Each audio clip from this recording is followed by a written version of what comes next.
like I was very clear on the understanding. So each of those routes have their pros and cons, and I still feel that the grass is always greener on the other side. So I feel that if I would have probably worked at a corporate or done an MBA, I would have really gained a lot more and been able to solve problems better.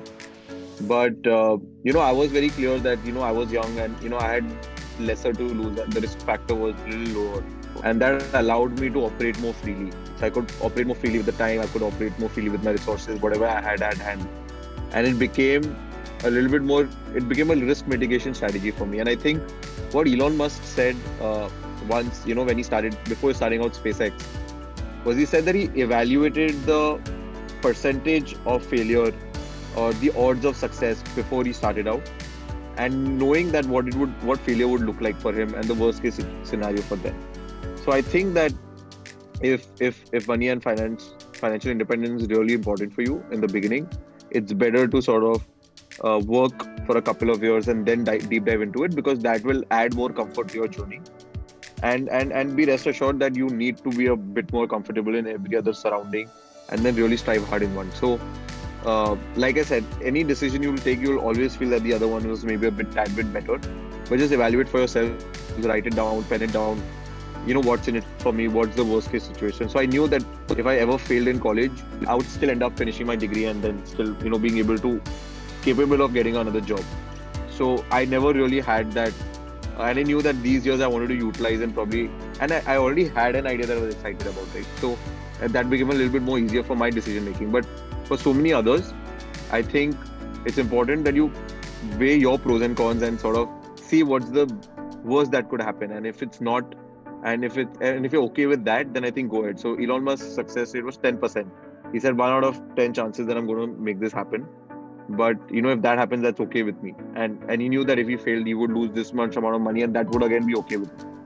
So I think that factor is really important while making this decision. But I don't think so there's a right answer to this.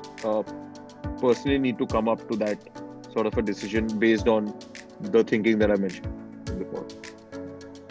I think one of the other points that you brought up was finances. I think that's an incredibly important piece to dive a little deeper into, because entrepreneurs don't pay themselves for the first few years until you're making enough revenue, until that's right, raising enough capital. And if somebody doesn't have the finances to survive that kind of a lifestyle, then it's best to build up or shore up your savings and then dive into entrepreneurship. What are your thoughts? Correct. No, so I think guys, like finances, probably could rate it as my top 5 challenges as well. And it could vary, that priority could vary for individually. I think it's the most unattractive subject because you always think you're going to be able to make enough, and you end up just pushing that timeline more and more because your company needs more and more resources, or your investor timelines have been pushed, or your customers timelines have been pushed, or your product timelines have been pushed, for example. So I think I always set aside a part of my money separately so that I knew I could fall back upon this every time. And for most entrepreneurs, what actually happens is you attempt to use that itself again into the business. So I think it's a matter of financial discipline that you can allocate some amount of funds, at any point in time in a journey to sort of fall back upon. But that's really, really important because I see a lot of people who actually also build a lot of financial comfort, and it's difficult for them to then start entrepreneurship.